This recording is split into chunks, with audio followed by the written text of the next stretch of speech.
Po natin ngayon ay about po sa isang application na kung saan pwede tayong magbigay ng trabaho or customer sa mga tao na merong skills. Okay? So, download nyo po muna yung ating application. So, available po ito sa Apple Store and sa Google Play. I-search nyo lang ang AYS Instant Services. Okay? Nasa screen po natin. Pwede nyo pong i-scan yung QR code natin. Okay? So, ayan po. Let me share my screen. Ayan, nakikita nyo na po. So, yung application po natin ay parang Lalamove, Grab, and Foodpanda lang din po ito, no? Pero ang kaibahan po dito ay yung binubok dito sa applications natin. Okay? So, ang binubok po dito sa applications natin ay mga trabaho or serbisyo. Okay? So, meron tayong dalawang application, yung AYS Instant Services para sa ating mga customer or mga user natin. Meron po tayong isang app din, ay AYS Service Provider naman para sa ating mga service provider. Okay, so i-walk through ko muna kayo dito sa ating user app. Okay, so pag open po ninyo, makikita nyo yung interface ng application natin. So sa taas na bahagi po, makikita nyo yung hina-highlight po natin ng mga services, no? Okay, makikita nyo po dyan yung mga pipila ng mahaba para sa mag-relax. Okay, kung ikaw mahilig ka mag-relax, magpamassage at bumabiyahe ka pa ng malayo, pumupunta ka pa sa mga clinic, di ba? So dito, pwede mo nang i-book sa bahay ka na lang. Okay? Uupo ka na lang at pagkatapos mo mamassage, matutulog ka na lang. Hindi ka na babiyahe pa uwi. Okay? And meron din tayo dito, sira at tumutulong gripo. Okay? So hindi mo na kailangan pumunta sa mga marketplace, sa mga Facebook groups para maghanap ng tubero. I-book mo na lang dito sa app natin. Okay? So ngayon po, i-walk through ko naman kayo sa mga iba't ibang function ng mga icon sa app natin. So may makikita po kayo dito katabi ng ating search button. Yung ito naman ang function po nito ay ipapakita niya kung ano yung mga available na services na malapit sa location mo. Okay? So pag clinic natin 'yan, lalabas lahat ng mga malalapit na location, malalapit na service provider sa location natin. So meron po tayong Dahlia dito. So ito po ay nasa ibaba lang ng ating opisina. So malapit na malapit, no? Okay, so yan po siya, makakapili na rin po kayo. So kung ikaw gusto mong malaman sa location mo, kung meron na bang mga service provider na malapit dyan sa'yo, pwede mong i-click ang button na to. Okay? So i-off lang po natin para makapag-walk through tayo. Yan, makikita nyo po yung categories natin. Ito yung ginagalaw ko po. Makikita nyo, ito po ay mga madalas binubok dito sa application natin. So meron tayong aircon technician, TV maintenance, consultant, driver, electrical services, at home cleaning and laundry master. Okay, so ito yung mga madalas binubok dito sa app natin. Now, itong nasa ibaba naman, okay, ito yung mga bagong onboard na mga services sa app natin. Okay? So makikita nyo po dyan, may bagong pumasok na electric fan. Yung magaling siguro to mag-install or mag-ayos ng electric fan. So meron din po tayong mga aircon repairs. Okay? May bago din na pumasok. Plumber, haircut. Okay? Marami po dyan. So yan yung mga bagong onboard pa lang na services sa app natin. Okay? Now punta naman po tayo sa ibaba. Meron tayong bookings. Okay? So lahat po ng bookings ng mga customer na nagbo-book dito sa app natin, makikita nila yung history. Okay? Yung completed booking, yung pending, yung canceled, at yung mga booking na hindi na po nila namumonitor. Okay? So dito po nila pwedeng tignan. Okay? So ngayon magkakaroon sila ng idea kung yung service provider na nabook ba nila ay maganda ang serbisyo na binibigay. Okay? So kung maganda, possible na babalikan nila yan. Kung hindi naman, maghahanap sila ng iba. Okay?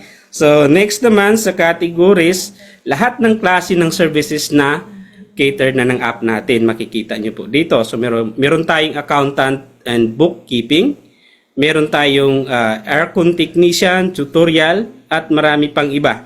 Okay? So, i-explore nyo na lang po itong app natin para magkaroon kayo ng idea kung ano-ano yung mga services na nandito na sa app natin. So, try natin mag-open ng mga kahit mga 3 services lang. Okay?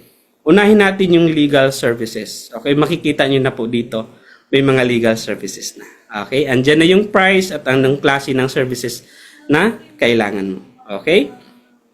Meron din po tayo ditong sa maintenance. Ayan. Andyan na rin yung mga services, yung mga description ng mga services nandyan na, at the same time yung price nandyan na rin.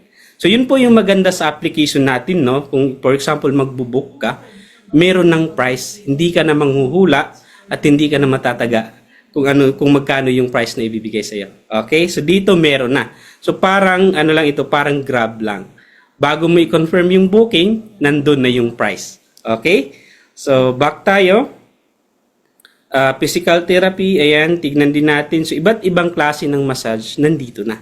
Okay? Nandito na rin yung mga massage therapist natin. Okay? Okay, so ayan po. Lipat naman tayo dito sa chat section. Lahat po ng mga conversation ng customer at service provider, makikita po nila sa section na to. And now, tuturo ko naman po sa inyo kung paano yung booking process natin. Okay? Click lang natin yung view all para makita natin ang lahat ng klase ng services. Then i-click natin yung demo category. Okay? So, dito naman sa booking na to, madali lang ang booking natin, no? So, kung nakapag-try na kayo sa Lalamove, Grab, and Foodpanda, kung ano-ano pang mga klaseng applications dyan, parang ganun lang din po yung booking process natin. Okay? So, ngayon, click lang natin, din mag-book tayo. So, maganda po dito as customer, makakapili ka ng date or araw kung kailan mo gustong mag-book ng services na kailangan. For example, ngayon po ay July 16, mag-book tayo ng kahit Saturday. Okay? Pag nag-book tayo ng Saturday, ang maganda rin po dyan, makakapili ng oras. Okay? Makakapili ka ng oras kung kailan mo gusto din. Okay? So, lipat lang natin. For example, magpapalinis ka ng aircon, gusto mo ng 11 a.m. Okay? So, next lang natin. So, pagdating naman dito sa part na to, yung sa address naman, pwede mong i-manual type, pwedeng Google type. Okay? Choose from Google. Then pwede na pong use current location para mas madali. Okay? So ito yung location natin ngayon. In description, pwede po kayo maglagay dito na tawag na lang pag malapit na. Okay, so pwede nyo ring ilagay dito kung ano yung mga ipapagawa ninyo sa mga service provider na binok po ninyo. Okay? Next lang po natin, din dito makikita mo na yung price. Okay, so bago mo i-confirm yung booking, nandyan na yung presyo. So, ibig sabihin, alam na ni customer kung magkano yung babayaran niya. Okay? Then, i-confirm lang po natin. So, parang Grab lang. Bago mo i-confirm yung booking, alam mo na kaagad kung magkano yung babayaran mo. Confirm lang po natin. Then, i-check natin yung maliit na box para sa settings and privacy ng applications natin. Then, confirm. Okay, with that, nakapag-create na po na tayo ng booking para malaman po natin kung okay yung booking natin.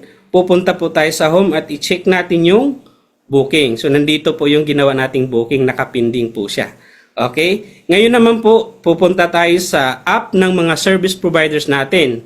So, ang app natin ay AYS Service Provider. Pag clinic mo yan, makikita lahat ng data din ni service provider. Okay? Si service provider lang po ang makaka-access nito. Okay? Makikita yung total earnings niya today, din total service. Yung e-wallet po niya, makikita niya rin. Okay? Lahat po nandyan na. Now, para malaman po niya na meron siyang booking, i-click lang po niya yung booking. So, makikita niya po yung booking na ginawa natin. Andyan yung address ng customer, yung araw kung kailan at oras at pangalan ni customer nandyan. So, may option siya kung i-accept niya or i-decline. Okay? So, yung pag-decline naman, meron pong process yan. Ituturo naman po yan sa ating mga service provider para hindi po sila basta-basta mag-cancel ng booking or mag-decline. Okay? I-accept muna natin. Yan. So, dahil in-accept na natin yung booking, ibig sabihin, i-assign natin yung sarili natin as service provider. Okay? So with that, natanggap na po natin yung booking. Okay? Nakalagay, nagpalit na po ng status. Naging start drive na or decline. Okay? For example, ngayon po ay Saturday na. Ng Saturday na, ito na yung araw na nag-book yung customer natin. For example, pupunta na tayo sa location ni customer, no? Magi-start drive lang tayo. Okay? Take note po, nasa app na po tayo ng service provider. Okay? So now, ang challenge po dito, pag tinanggap na ni service provider ang booking, pwedeng maligaw siya. Tama? So meron pong option dito, pwede niyang tawagan si customer or i-chat niya. Pwede rin po niyang mag-get direction po para ma-guide siya papunta sa location ni customer. So ayan po, clinic natin, no? So ipapakita niya yung direction papunta sa customer. So hindi ka na maliligaw ngayon. Okay? Hindi mo na kailangan pang magtanong sa labas sa mga guard kung saan yung location ng customer mo. So dito pa lang, nag-guide ka na ng application natin. Pero hindi naman tayo aalis, babalik lang po tayo sa app natin. So dahil natanggap na natin yung booking, waiting for response na lang po tayo. So pupunta naman tayo ngayon sa app ni customer. So dito, makikita natin or mapapansin po ninyo na nag-iba na yung status ng booking natin. Okay, from pending. Okay. Ayan, hanggang sa ongoing na po siya. Okay, ongoing na. So may nakalagay dito na start button. I-click lang ito ni customer once na dumating na yung service provider. Okay? So for example, dumating na si service provider, i-click lang niya yan.